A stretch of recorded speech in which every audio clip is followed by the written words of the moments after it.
dito, hindi nila iniikot. Oo. Sigsag Road, Bitukang Manok National Park, Dati, Kapro, Atimunan.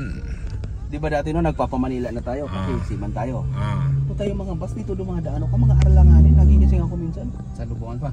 Pag ganun, atras, kabig, abante, kabig, atras, dito sa mga pag ganun, kadelikado, naiisip ko ngayon.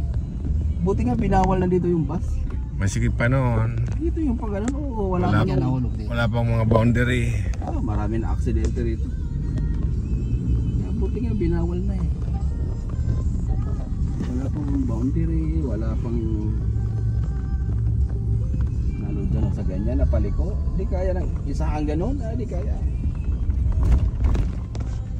Atras kabig, abante, atras kabig, abante. Wakas okay na. Kasi ang bus mahaba eh. Diba? Alanganin yung mga liko-liko sa bus.